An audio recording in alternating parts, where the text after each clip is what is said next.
Good morning everyone. સૌની બધી રકમો છે એ તમને ફંડ ફ્લો સ્ટેટમેન્ટની મળી ગઈ હશે. આપણા ટેલિગ્રામ ગ્રુપમાં મૂકી દીધેલી છે. તો ફંડ ફ્લો સ્ટેટમેન્ટનો જે ફર્સ્ટ સમ છે એ આપણે સ્ટાર્ટ કરી દઈએ.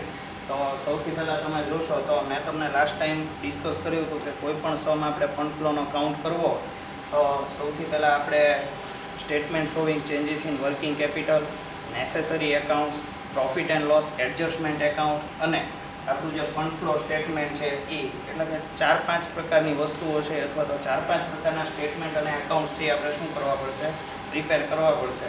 તો હું તમને અત્યારે સૌથી પહેલાં આપણે સ્ટાર્ટ કરશું શેનાથી, તો કે statement showing changes in working capital. અને મેં તમને વર્કિંગ કેપિટલની ફોર્મ્યુલા લાસ્ટ લેક્ચરમાં ડિસ્કસ કરી હતી કે ભાઈ net working capital is equal to total current asset minus total current liabilities. તો જેટલી આ ઇન્ફોર્મેશન તમને આપી હતી એના બેઝિસ ઉપર જ આપણે શું કરશું, સ્ટેટમેન્ટ છે એ પ્રિપેર કરશું.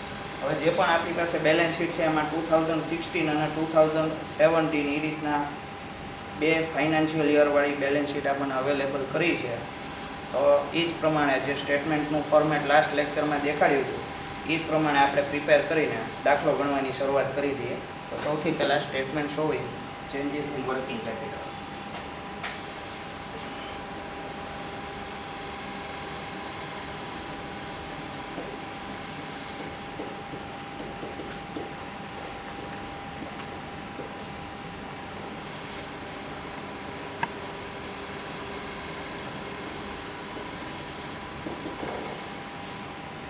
સૌથી પહેલા આવશે પર્ટિક્યુલર્સ 2016, 2017. નેક્સ્ટ કોલમ આવશે ઇન્ક્રીઝ, એના પછીની કોલમ આવશે ડિક્રીઝ. હવે જો બેલેન્સ શીટમાં કે કરંટ એસેટ્સ કઈ કઈ છે, એટલે સૌથી પહેલાં અહીંયા હેડિંગ મારી દઉં છું કરંટ એસેટ્સ.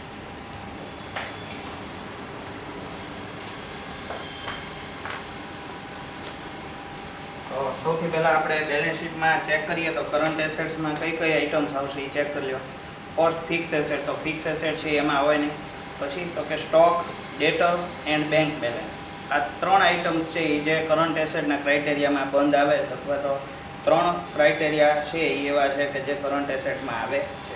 ડિબેન્ચર ડિસ્કાઉન્ટ છે એ આમાં ઇન્ક્લુડ થાય નહીં. આપણને બધાને ખબર છે બરાબર, ફિક્સિશિયસ એસેટ અહીંયા આગળ આપણે કોઈ પણ જગ્યાએ એને ધ્યાનમાં લેવાનું નથી બરાબર. તો ત્રણ આપણી જે આઇટમ્સ છે, સ્ટોક સૌથી પહેલાં તો સ્ટોક, પછી તો કે ડેટર્સ and bank balance.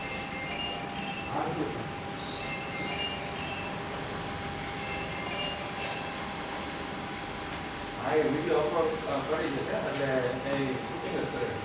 Total current એને ગ્રુપમાં મોકલી દીધું છે એમ કહે છે. ટેલિગ્રામના ગ્રુપમાં એને ચડાવી દીધું છે અને કીધું છે કે ચડાવશે, હજી તો હજી ઉતારે છે.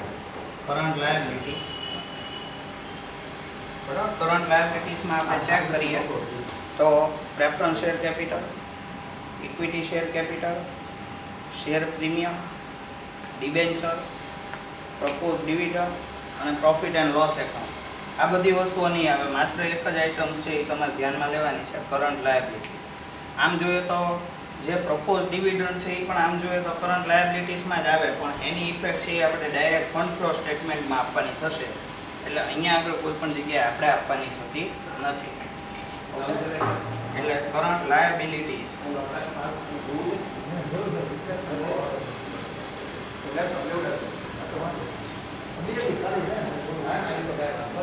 કરંટ લાયબિલિટીઝ ચેક કરીએ તો 7,25,000 તમને આપેલું છે ઇન્ફોર્મેશન અને 6,35,000.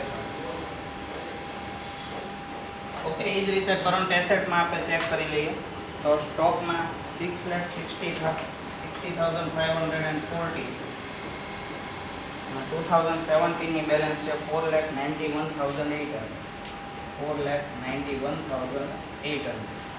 ઓકે, પછી આપણે આગળ નેક્સ્ટ ચેક કરીએ તો ડેટર્સ. તો ફેન છે એ ક્લોઝ કરી દો હોય છે. પછી આગળ ડેટર્સ છે એ 2,54,000 અને 2,65,000. તો એ એક આપણે નોટ ડાઉન કરી દઈએ. 2,54,000. નેક્સ્ટ આવશે 2,65,000. જે પણ બેલેન્સ શીટમાં ઇન્ફોર્મેશન છે એઝ ઇટ ઇઝ આપણે શું કરીએ છીએ અહીંયા નોટ ડાઉન કરીએ છીએ. એક પછી 40,000 બેંક બેલેન્સ અને 30,000.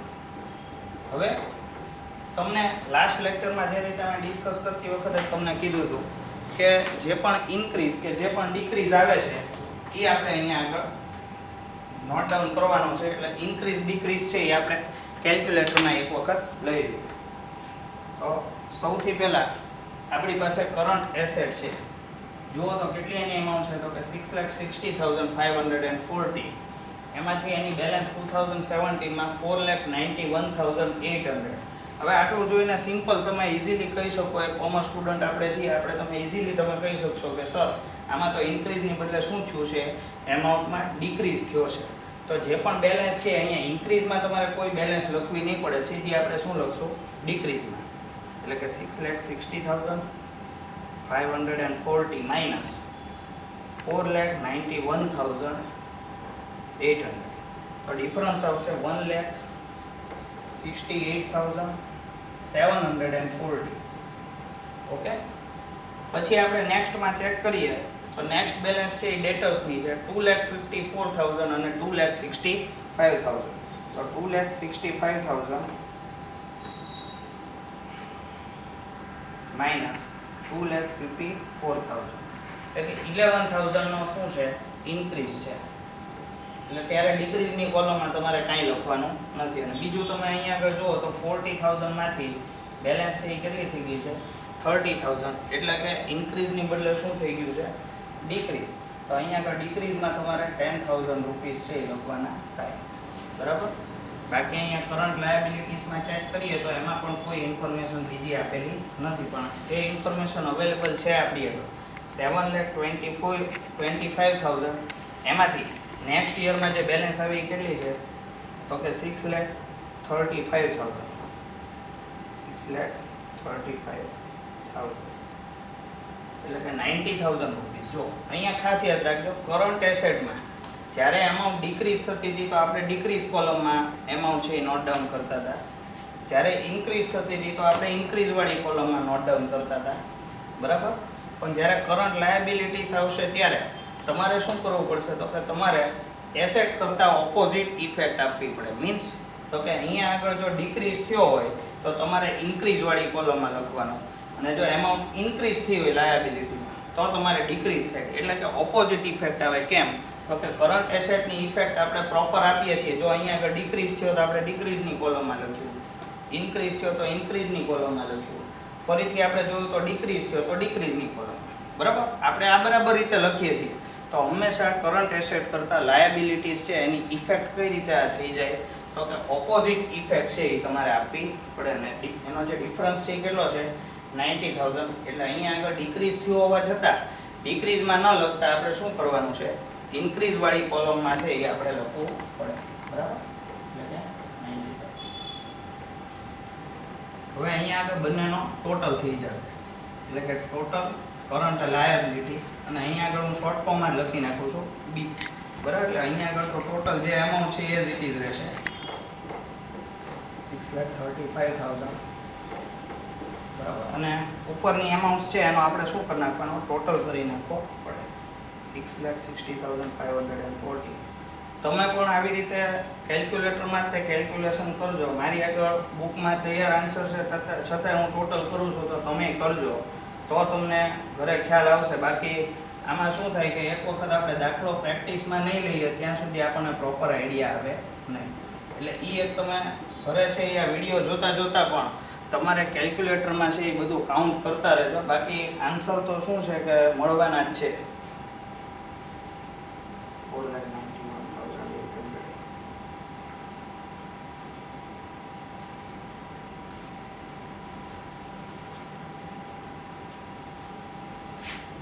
7,86,800. હવે નેટ વર્કિંગ કેપિટલ મીન્સ તો કે કરંટ એસેટમાંથી કરંટ લાયબિલિટીઝ માઇનસ, એટલે કે A માઇનસ B. 954,540 minus 7,25,000, એટલે કે 2,29,540 અને 7,86,800 minus 6,35,000, 1,51,800. ઓકે, તો તમે આના ઉપરથી શું જજમેન્ટ લઈ શકો? તો તમે કહી શકો કે સર વર્કિંગ કેપિટલ છે ને એમાં શું થઈ ગયું છે? ડિક્રીઝ થઈ ગયું. એટલે તમે અહીંયા ઇઝીલી લખી શકો શું? તો કે ડિક્રીઝ ઇન વર્કિંગ કેપિટલ. હું શોર્ટ ફોર્મમાં લખું છું. વર્કિંગ કેપિટલને આપણે WC કહીશું. આની પહેલાં આપણે ડિસ્કસ કર્યું હતું. એટલે કે બંને વચ્ચેનો ડિફરન્સ તમે આમ ચેક કરવા જાઓ તો 2,29,540 minus 1,51,800, એટલે કે 77,740.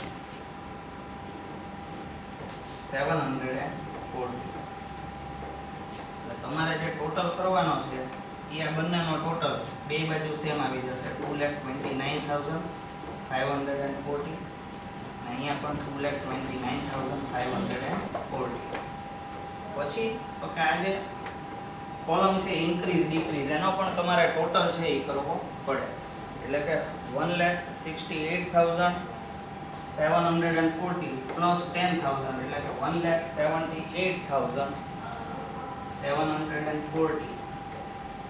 હવે જે પણ ડિફરન્સ આવે એ લગભગ આ બાજુ આવશે. તમે 90,000 પ્લસ 11,000, એટલે કે 1,01,000 છે એ થશે.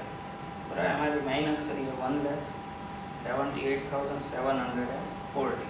એટલે એક્ઝેક્ટ તમારો ડિફરન્સ છે એ 77,740 તમારે ઇન્ક્રીઝ સાઈડ આવશે. પણ ગણાશે શું? તો કે ડિક્રીઝ ઇન વર્કિંગ કેપિટલ. અને ખાસ યાદ રાખજો, જ્યારે વર્કિંગ કેપિટલમાં ડિક્રીઝ થાય મીન્સ તમારી ફંડ છે એમ ફંડની જે વેલ્યુ છે એ શું થાય છે? તો કે ફંડની વેલ્યુ અથવા તમારી જે એમાઉન્ટ ઓફ ઇન્વેસ્ટમેન્ટ છે એ શું થાય છે? આ ડિક્રીઝ થયું કહેવાય. એટલે આપણે જે ફંડ ફ્લો સ્ટેટમેન્ટ બનાવીએ એમાં ટુ સાઇડ્સ છે એ પ્રિપેર કરીએ છીએ. એક તમે સ્ટેટમેન્ટ બનાવશો એમાં શું આપણે લખીએ છીએ? તો કે સોર્સિસ ઓફ ફંડ્સ, અને સેકન્ડ સાઇડ છે એ આપણે શું લખશું? Application of funds. તો આ આગળ આપણે વર્કિંગ કેપિટલમાં ડિક્રીઝ કરીએ છીએ મીન્સ તો કે આપણું જે બિઝનેસ છે એમાં ઇન્વેસ્ટમેન્ટમાં શું થયો? ડિક્રીઝ થયો. એમાઉન્ટ ડિક્રીઝ થાય વર્કિંગ કેપિટલની તો ફંડ્સનું ઇન્વેસ્ટમેન્ટ શું થાય? ઓછું થાય. ને ઇન્વેસ્ટમેન્ટ ઓછું થાય તો ફંડ્સની એમાઉન્ટ છે એ શું થાય? ઇન્ક્રીઝ થશે. એટલે એને સોર્સિસ ઓફ ફંડ સાઈડ આવે. જ્યારે ઇન્ક્રીઝ ઇન વર્કિંગ કેપિટલ હોય તો એપ્લિકેશન ઓફ ફંડ ગણાય, પણ જ્યારે ડિક્રીઝ ઇન વર્કિંગ કેપિટલ હોય ત્યારે શું કહેવાય? એને સોર્સિસ ઓફ ફંડ. હવે જ્યારે આપણે ફંડ ફ્લો સ્ટેટમેન્ટ બનાવશું ત્યારે આ જે ડિફરન્સ છે એની ઇફેક્ટ આપણે આપવાની રહે. અત્યારે સ્ટોપ.